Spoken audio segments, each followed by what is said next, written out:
वो दिन था 3 मार्च 1974 का। आसमान में एक अदृश्य घड़ी के टिक टिक की आवाज़ थी जिसने 346 लोगों के लिए उनकी आखिरी सांसें गिनी।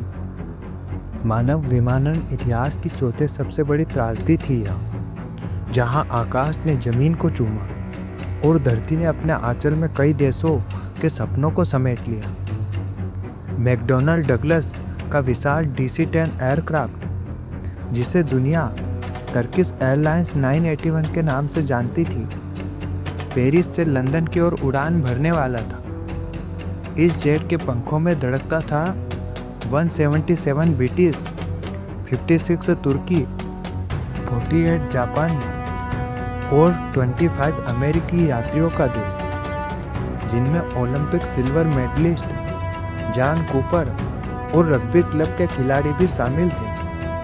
उनकी आंखों में लंदन के सपने थे, पर विधि को कुछ और ही मंजूर था। 12:30 दोपहर का सुनहरा पहर, पेरिस के चार्ल्स डी गौले एयरपोर्ट पर विमान की विशाल छाया रनवे पर तैरती दिखी। कॉकपिट में कैप्टन नेजात बैरकोस 44 वर्ष 7000 फ्लाइंग आवर्स ने इंजन पावर बढ़ाने का आदेश दिया। उनके साथ फर्स्ट ऑफिसर ओलर लुसमान 38 वर्ष और फ्लाइट इंजीनियर एहरहान ओजर 37 वर्ष, तीनों अनुभवी, तीनों प्रशिक्षित, फिर भी अनजान थे कि वे अपने जीवन के आखिरी मिनटों में हैं। V1 रोटेट, कॉकपिट से आवाज आई और विमान ने धरती को अलविदा कहा। 345 यात्री और 11 क्रू मेंबर्स के साथ DC जाओ रजिस्ट्रेशन वाला यह विशालकाय पक्षी आसमान की ओर उड़ चला। उसके चमचमाते पंखों के पेरिस का शहर छोटा होता गया। फ्लाइट प्लान के अनुसार उन्हें 1 घंटे के अंदर लंदन हिथरो में लैंड करना था। लंदन में परिवारजन और मित्र इंतजार में होंगे। कई बिजनेस मीटिंग्स, कई प्रतीक्षाएं, लेकिन सभी कहानियों का अंत बहुत करीब था। अचानक एयर पॉकेट से गुजरने का एक बार झटका लगा है और हमें सुनाई देती है यात्रियों की चीख। हम फ्लाइट लेवल 23 यानी कि 23,000 फीट पर पहुंच रहे हैं। कैप्टन की आवाज आई। क्लाउड लेयर को पार करते हुए विमान ने 11,000 फीट की ऊंचाई छू ली, जहां केबिन प्रेशर समुद्र तल के बराबर था। यात्री अपने सामान संभाल रहे थे, कुछ किताबें पढ़ रहे थे, कुछ बच्चे खिड़की से बादलों को देख मुस्कुरा रहे थे। और तभी ऐसा लगा जैसे आकाश फट गया हो। बूम! एक विस्फोट दमा, इतना जबरदस्त, इतना भयानक कि कई यात्रियों के कान के पर्दे ही तक फट गए। विमान के बाएं हिस्से में रखे कार्गो डोर का ताला टूट गया था, लेकिन यह कोई साधारण दरवाजा नहीं था। डिजाइन में गंभीर खामी के कारण हवा के दबाव ने इसे बाहर की ओर धकेल दिया।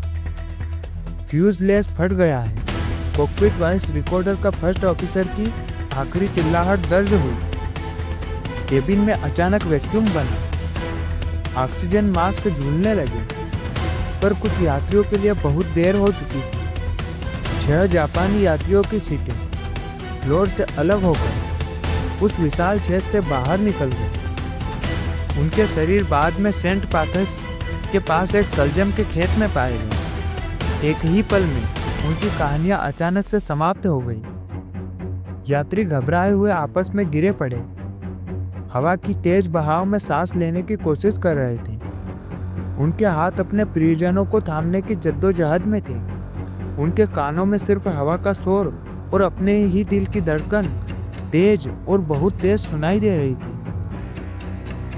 इधर कॉकपिट में कैप्टन नेजात और उनके साथी बचाव के लिए संघर्ष कर रहे थे। उनके अनुभव, उनका प्रशिक्षण, उनका साहस, सब कुछ अब एक अंतिम संघर्ष में झोंक दिया गया था।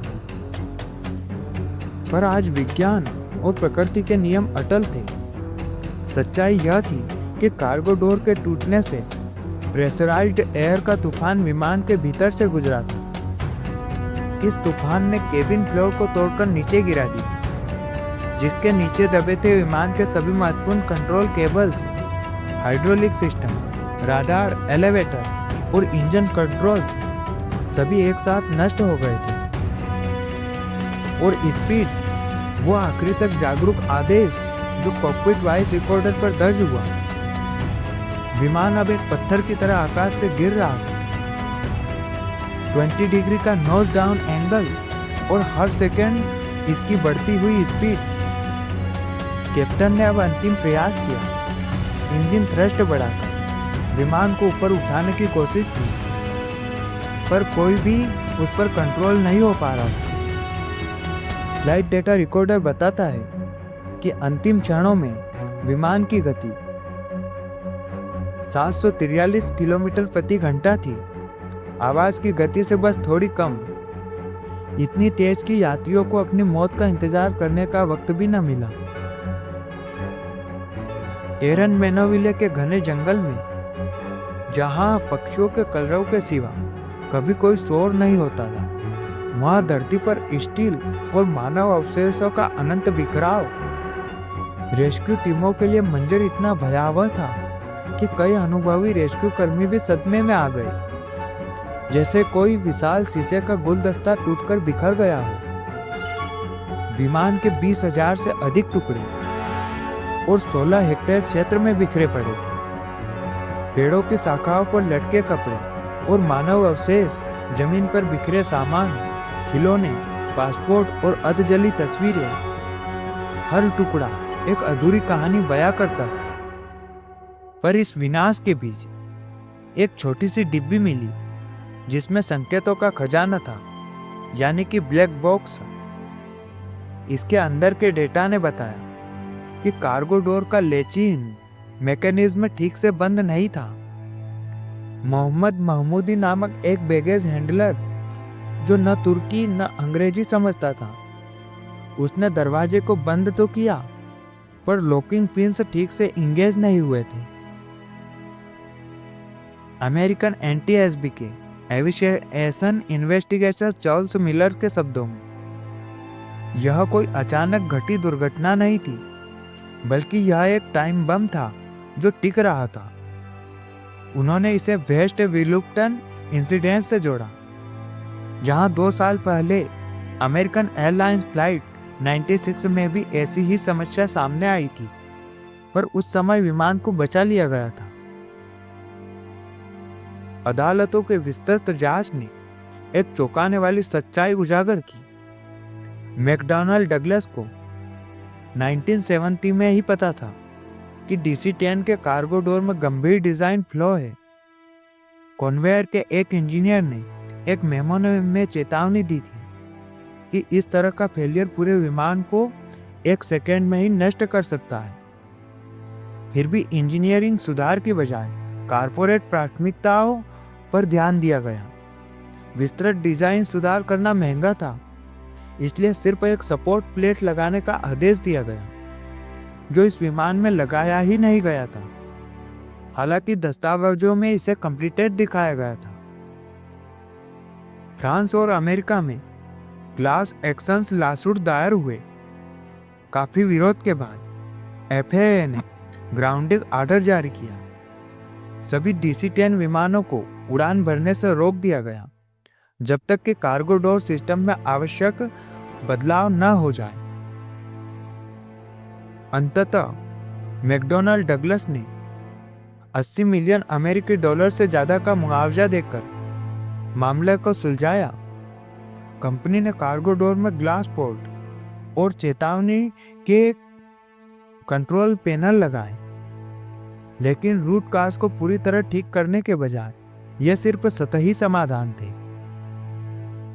आज उन 346 लोगों की स्मृति में एरन मेनोविले एक जंगल के स्मारक के रूप में खड़ा है। वहां खड़े होकर सोचिए, क्या यह सिर्फ एक हादसा था या फिर एक सबक जिसे हमें कभी नहीं भूलना चाहिए। यह त्रासदी मात्र एक टेक्निकल फेलियर नहीं थी, यह थी सेफ्टी कल्चर की गंभीर विफलता।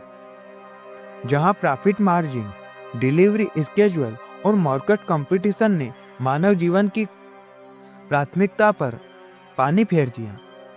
यहाँ पर मानव जिंदगियों की कीमतों पर पानी फेर दिया गया। मानव की जिंदगी की कुछ कीमत ही नहीं आती गई।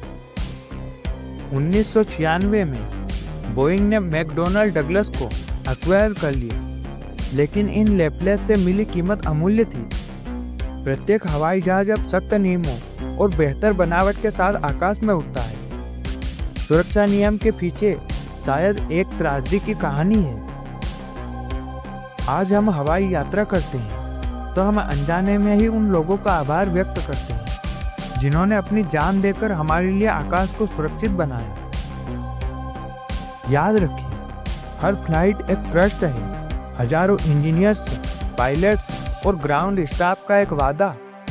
मुनाफा, टेक्नोलॉजी या किसी दूसरे मापदंड से पहले मानव जीवन का मूल्य सर्वोपरि होना चाहिए, क्योंकि आखिरकार हम सब एक ही आकाश के नीचे जीते हैं और सुरक्षा हमारा साझा सपना है।